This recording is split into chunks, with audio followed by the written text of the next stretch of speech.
I genuinely believe that that's a place where you see the worst in humanity and you see the most amazing in humanity. People that are so magnanimous, so forgiving, despite immense horrors that they face. So there's a lot to learn there. It's such an intense place. There's so much to learn about the human condition, both how horrible and how cruel it can be, and then see amazing magnanimity and amazing courage. It's a place where you can learn a lot about the human condition. And like I say, 1 year there is like 5 years somewhere else. So that was when I realized that being Palestinian means that you are stateless. I realized that my father's story is my story too, that you are in exile and that you are never permanently anywhere. I've realized that I have a niche in being able to bridge perspectives. My capacity is understanding empathetically what is it like to be the other. You start realizing that we're all human beings, and Palestinian, Israeli, Muslim, Christian, these are all colors, but ultimately all of us, want a good life. We love a good joke. Welcome to Joy in Conversation, a podcast about Jewish history and culture. It's with scholars, but it's for everyone. I'm Dan, and I'll be your host. Join me and find joy in conversation because, well, it's a mitzvah.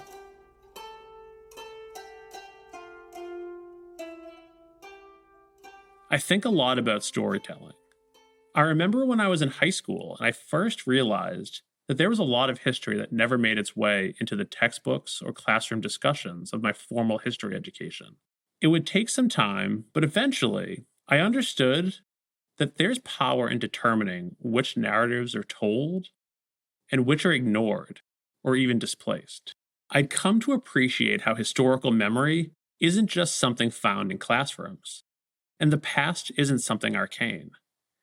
Every day, the past is shaped and reshaped into what becomes our shared memories. In turn, these shared memories, they actually shape our perception of the world we inhabit. Historical memories, they then become the basis of our collective identities. They're everywhere we look, even when we're not actively searching. Sitting around the table with relatives, watching movies, walking past monuments in the park, we're surrounded by messages about the past. We might like to think that these memories are neutral, but it's like what historian Peter Novick told us. Objectivity? Well, that is a noble dream. This isn't just some abstract lesson. We invest so much emotion in our stories, and that's not necessarily a bad thing. But our stories may not tell the whole truth. They may obscure and conceal as much as they expose and reveal. The stories that give one community pride and meaning, or a sense of purpose, those stories may come at the expense of another interpretation of the past, another conclusion reached about the meaning of an event or an episode. One story's heroes may actually be recast as the villains in a different telling. This can become problematic, to say the least. The starkest example of this I ever faced in my life was in the summer of 2008, when I visited a village outside of Bethlehem in the West Bank. I was sitting in the home of a Palestinian family.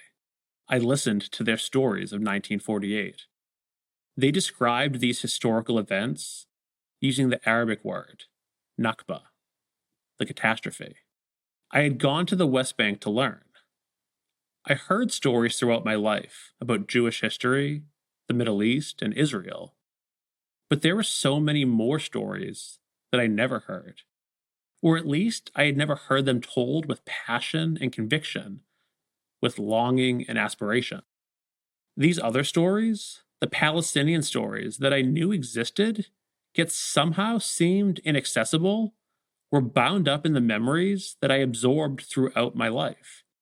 Even if I couldn't remember when or where, I had been exposed to these versions of the past. Palestinian stories are entwined with the stories told about Israel and Jewish history, even if, for me at least, they weren't always granted the space they deserved to be told on their own terms. I left the West Bank incapable of unhearing these stories. Long after, years after, I continued to grapple with them, to be moved by them, and to find humanity within them. They would complement and compete with other perspectives that I heard about Israel, about Palestine, about the Middle East. The Palestinian historian Rashid Khalidi refers to these stories of Israel and Palestine as entwined history. And he tells us that they have so much in common, yet are so different in so many ways. These histories of Israel and Palestine live side by side. They're parallel histories. This is the conclusion reached by Samaa'i Nahawand, Dan Osborn, and Eyal Naveh, who wrote an innovative history textbook in Hebrew and Arabic, laid out in such a way that the same places, people, and events, with their divergent and at times contradictory interpretations, are juxtaposed against each other on either side of the page. In this way, the reader of their textbook is presented with two ways of knowing, two ways of seeing the past, two ways of being in Israel and Palestine. This may not seem like a radical act to write a history textbook with parallel histories side by side, but to legitimize the perspectives of the other, to normalize rather than reject, well, that is a much needed act in finding humanity and establishing trust between these two communities. This requires encountering, listening, connecting, experiencing the frustration of this process, and working through the discomfort that comes with it. We're going to hear from Nizar Farsakh. Nizar is going to share his stories of participating in dialogue between Israelis and Palestinians, of negotiating and advocating, of making his perspective known, and experiencing revelations when speaking to his Jewish counterparts in various contexts. We'll learn about his personal story, the story of a Palestinian in diaspora, and the work that he does to bring people together, even when they're emotionally, intellectually, or politically worlds apart. So let's hear from Nizar. Yalla, let's learn together.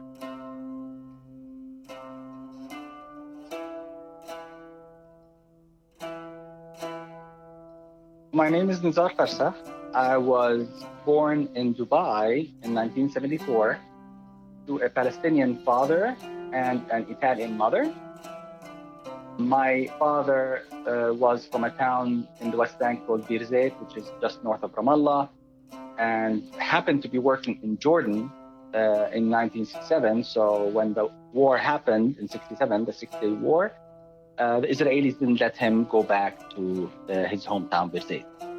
So I grew up in Dubai on my father's stories of Palestine, of how wonderful it is, they were farmers, so they had grapes and vineyards and olives, of course.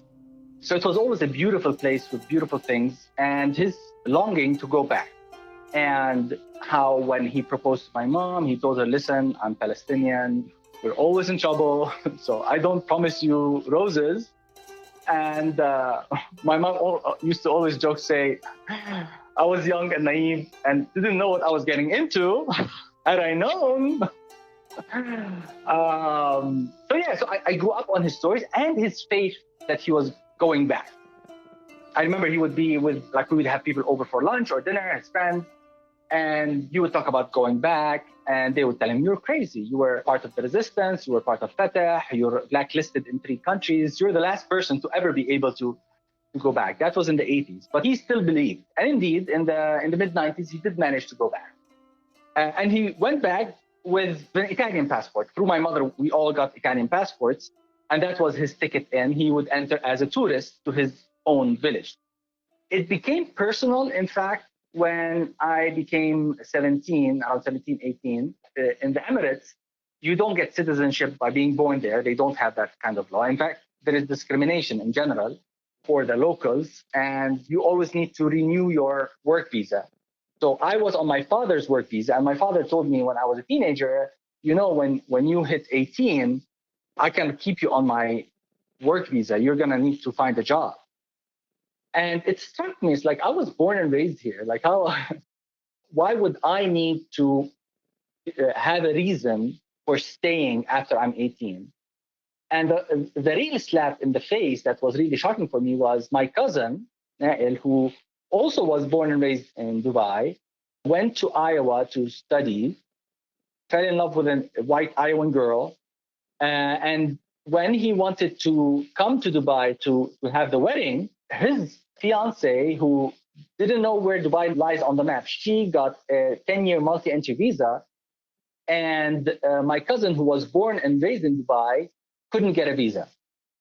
That sense of vulnerability and statelessness. And when you're stateless, like, you don't have a back, right? So that anxiety and the constant worry of having, to be entrepreneurial, to get as good an education as possible, because these are things that you can take with you should you ever get kicked out from wherever. Nizar would eventually move to the West Bank, living in Birzeit for a number of years. Let's listen to him describe the West Bank, the sounds and sights of the street, and also the work that he did during those years. I think of like the bustling streets of Ramallah and Bire, the market. When you walk there, there's like an open air bakery next to the bus station. And the baker is an ex-political prisoner. And there's an old lady from a village who's selling sage. And of course, it's crowded and there's traffic and there's a lot of noise and plenty of kids. Like, there's a higher proportion of kids than anywhere when you go, which is nice, but also messy. Nobody respects traffic. But also, like, they're actually, Palestinians get offended, but we are really a very small place. So our towns are just towns. They're not really cities, but we call them cities.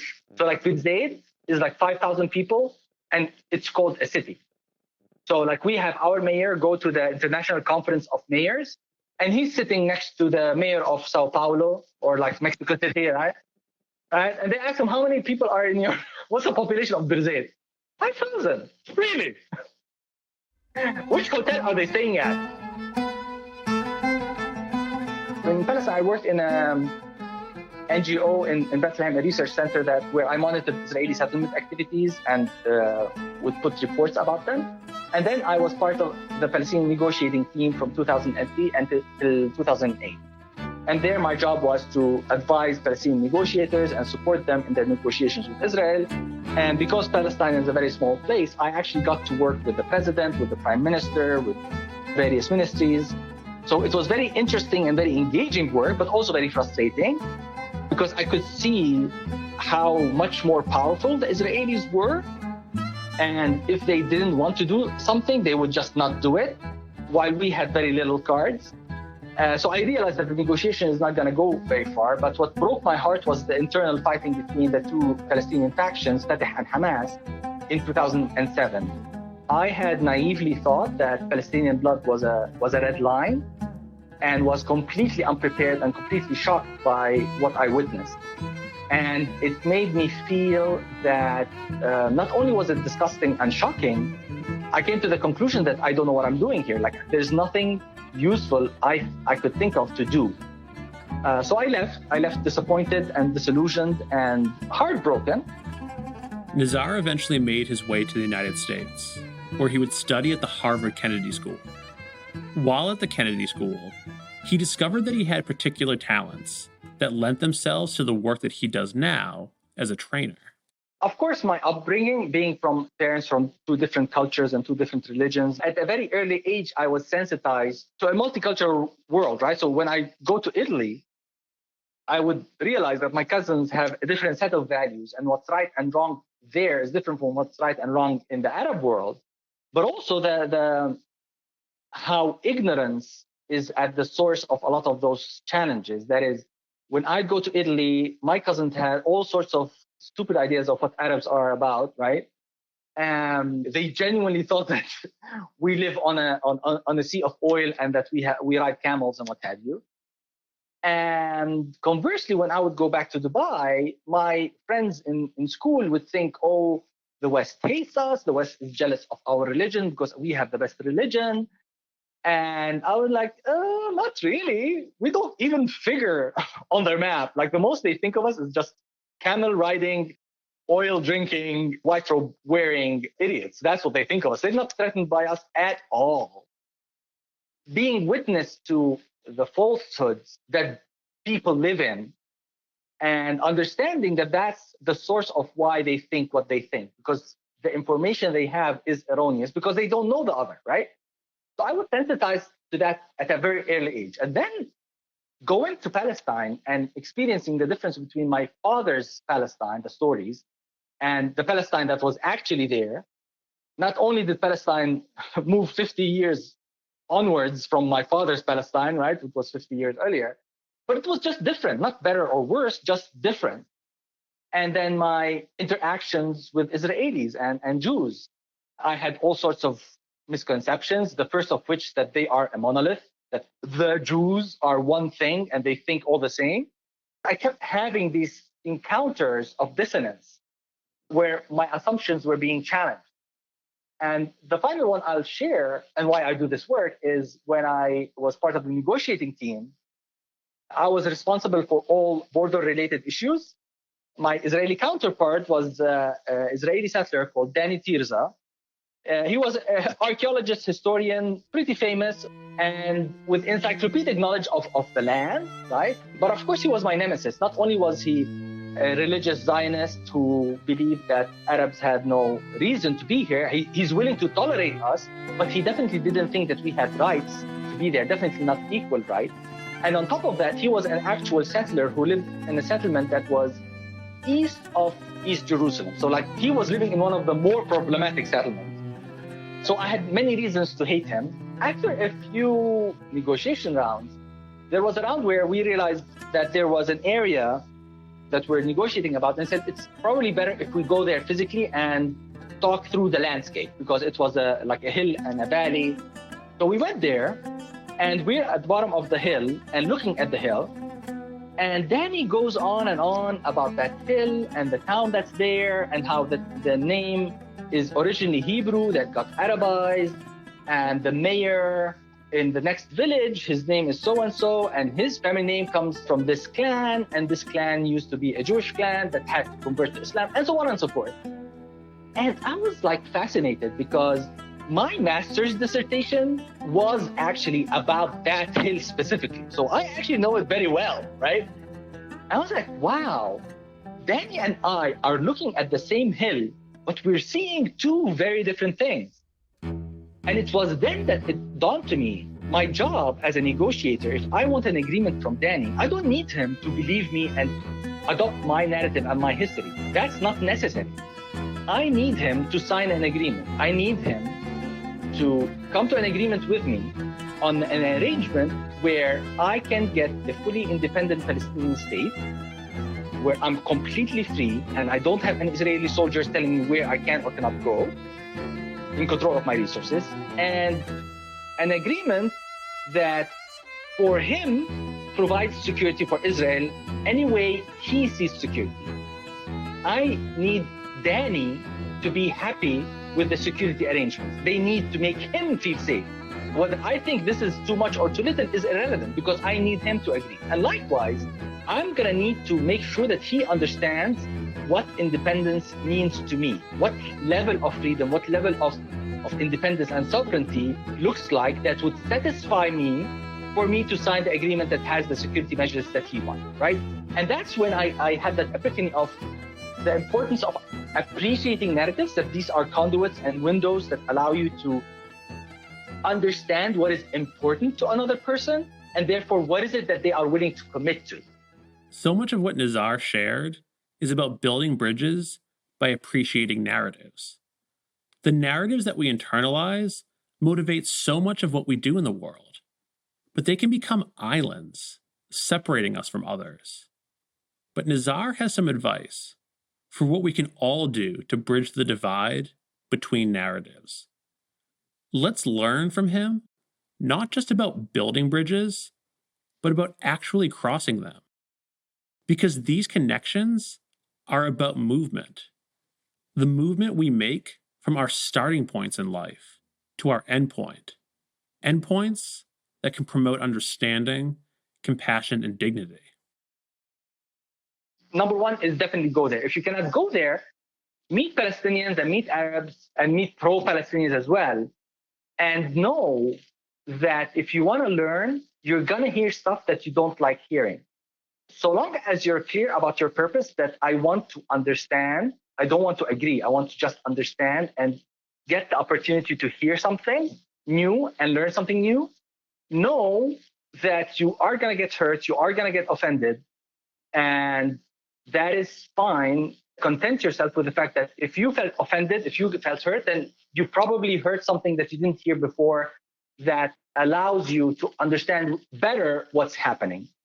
And that's true of all sides, right? Like, Palestinians have all sorts of biases and misconceptions about Israelis and Jews, and that's just because of ignorance, because they don't know any, right? So I started realizing that the Israelis are not a monolith because I actually encountered Israelis and Jews, but the best ones are in fact friends and people and relatives. So if you have a friend or a relative that knows a Palestinian friend or relative, just talk to them, right? And ask them, what is it like? And just be ready. Because if you go there expecting them to be all lovey-dovey, you are going to get disappointed. But if you go there knowing that it's going to be sweat and tears, like you go to the gym, right? No pain, no gain. Know that you're going there with an open mind and an open heart because you want to learn. When it comes to intergroup dialogue and encounters, revelations occur. They may not be easy, and having them might be frustrating. Revelations may necessitate unlearning some of the narratives that we actually hold dear. But this is the space where growth is possible. The type of growth that dispels myths and brings into focus the full humanity of the other. So with that in mind, what are some realizations, what are some revelations that we can all have to ensure Palestinians are recognized as more than a monolithic group, more than just the other? You realize that Palestinians are complex people, they are conservative, and some of them are secular. They're full of contradictions. There are people who believe that there is no God, and there are people who are nationalistic but also conservative, right? And even me, so I say I believe in God, I just have issues with him. So I always thought of myself as a secular Palestinian. But then when ISIS happened, I found myself so provoked. I couldn't sleep. I had to email my friends, what the hell? Who do they think they are? I realized I'm more Muslim than I realized, right? So definitely a lot of your identity has to do with which identity do you feel is getting threatened. A hard truth is just becoming present to the fact that human beings are very complex and very diverse. And that's a good thing and a bad thing. It's a good thing because that allows for a lot of opportunities and is very rich. But at the same time, it breaks your beautiful, pristine picture of a very clear and not mucky world. Things are not black and white. People have horrible things about them and have beautiful things about them at the same time. There is no good guy, bad guy. And that sucks because it makes the world very unsimple and it makes it extremely difficult to say who's right and who's wrong. So that bubble is going to get burst. It's just easier to believe in a simple world where there's good and there's bad and I'm on the good side, because dealing with a complex world is very anxiety provoking because you never know what's the right answer. The hard truth is that the Palestinians are going nowhere and the Israelis are going nowhere. And we're going to have to do our own homework of swallowing that bitter pill and realizing what are the things that we are willing to let go of so that we maintain what is essential in who we are. What kind of people do we want to be? Do we want to be better than our grandfathers and leave a legacy to our grandchildren that is better than the legacy that our grandfathers left us? Or do we want to vindicate our grandfathers and prove that our grandfathers were right all along? Hard truths are illuminating, even if they're disruptive. Let's listen to Nizar tell a story about a hard truth he encountered. and the power of listening and being in communication with the other. I had a friend who's at the Kennedy School. He was Jewish Israeli, of course. His family actually, like originally, they were from Eastern Europe. They escaped the pogroms and went to Venezuela. And then from Venezuela, half of the family did Aliyah and immigrated to Israel. So he was part of that part, right? But he still had a grandmother in Venezuela. And he was part of Meretz, a party that's secular and very pro-peace. They're far left. And I had all sorts of issues with him in the Kennedy School because he was one of those lefties who would say, I'm on your side, I'm an ally, I hate Bibi Netanyahu. And it's like as if I owed him anything. It's like, Danny, this is another Danny. The first Danny was a negotiator. This is Danny Bahar, who was at the Kennedy School, the Venezuelan Danny. It's like, I don't owe you anything because you espouse liberal values. Like, kudos to you that you have these liberal values, but I don't need to reciprocate just because you think Palestinians are human beings, okay? And I would get really annoyed with his rhetoric. You know when did he really get to me? When he told me about his grandmother. One day, like after I think like a year, he told me, Nizar, I want to tell you something. Yesterday, I just got off the phone with my grandmother in Venezuela, and this was during Cesar Chavez, and there were issues there. And he said, I don't know if you know, but there have been several anti-Semitic attacks and threats in Venezuela. And last night, my grandmother called me because she was scared. She said, there are people banging on the door, and I'm afraid that they're coming to get me. And I was like, oh my God, right? Because I became present to what anti-Semitism is like. Like, yeah, Jews live this kind of life. You never feel safe. We're going to need to find a solution where a Jewish person not only feels safe, but feels safe to be completely Jewish, whether secular or religious. That is the fact that it's only in the last decade that Jewish Americans felt safe wearing the kippah in public, right? Like, that's a thing, right? To have to change your name, like my mentor, Marshall Gantz, he's a son of a rabbi. His name is actually Moshe, but he couldn't be Moshe in Bakersfield in the 60s, so they named him Marshall. To not be able to be named the name that you want of your prophet, right?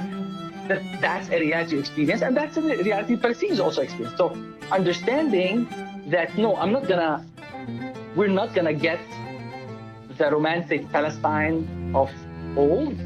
It's gonna be different, and that's just the way it is. There is no complete justice. Nizar has shared so much already about his life, the people that he's worked with, the revelations that he's had about himself and about others. So what are his final thoughts for us? What other lessons should we take with us as we continue to reflect upon and wrestle with the narratives around us, the ones we gravitate towards, and those that challenge and might even push back against our internalized truths? Understanding that there is no good and bad, there is no black and white. Everything is complex. And that's just the way the world is. All of us are racist. All of us have biases. And our job is to acknowledge and learn about our biases and work on them. To just be aware of the self-righteousness that we as human beings, because we are pain averse and pleasure seeking, and we hate uncertainty, we are on the side of telling ourselves stories that we are the good guys.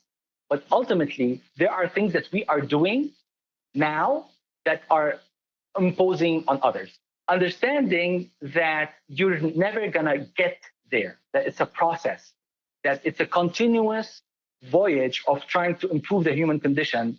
And we're never really there. Just like trying to make this a more perfect union, it's the same thing. We're never really there. It's always a struggle. Freedom is always a struggle. Equality is always a struggle. You're not doing anybody a favor, and you're not being charitable by addressing racism and by addressing sexism and all of these things. You are just doing your work. Doing good in this world is the rent you pay for being on this earth. Listening to Nizar, I'm reminded of Martin Buber, the Jewish philosopher. So much of Buber's understanding of Judaism, of philosophy, of relations with Palestinians revolves around dialogue. Dialogue for Buber isn't just about having conversations. it's not merely a matter of sitting and talking. For Buber, it's a profound act of reciprocal openness to the full and completeness of the other. Without dialogue, it becomes easy to perceive the other in reductive terms. It becomes convenient to demonize or dismiss. But when we're engaged in the reciprocal act of receiving the other on their own terms as they wish to be seen, we're able to transcend inaccuracies and arrive at a place of mutual and shared humanity. Nizar works to do this. He shares his stories. He's open to engaging with Israelis, to speaking with Jews, to serving as a conduit for the types of exchange that are built upon hard work, built upon humility, honesty, and confronting the best and the worst of one's own community and the communities on the other side of a political divide. So as I reflect on this conversation that I had with Nizar, I'm left with these questions. What are the borders that we're going to cross next? What bridges can we continue to build? Who will we look at, listen to, and learn from next? A special thanks to Nizar Farsakh. It was a treat talking to you. Thanks always to Nico Rivers for music supervision, as well as mixing and mastering Joy and Conversation. To learn more about Nico's work, visit nicoriversrecording.com. Alec Hudson is responsible for our graphic design and klezmer theme song, which was not heard in this episode. Thanks to Alec for his talents and creativity. To learn more about Alec's designs, visit warbirdcreative.com. And for his music, visit alekhudson.com. Our website design is by Jacob Lazaro. This episode featured a version of Adnan Odeh's song Yumma Welil Hawa, performed by Maria Trogolo on the qanun. We also had the pleasure of including the music of Basil Zayed throughout the episode. Basil is a singer, composer, and oud master. To learn more about his music, visit basilzayed.com. Our episodes typically feature music from the Boston-based Sephardic band, Voice of the Turtle. The group is no longer active, but their music's on Spotify, and their website remains a trove of Sephardic sounds. Listen and learn more at voiceoftheturtle.com. Thanks also to Blue Dot Sessions for making high-quality music available to creatives everywhere. And thanks to you, our audience, for your time and curiosity. Stay engaged with Joy and Conversation by subscribing on your podcast platform of choice, and visit our website, joyandconversationpodcast.com. Bashufakum. We'll see you next time.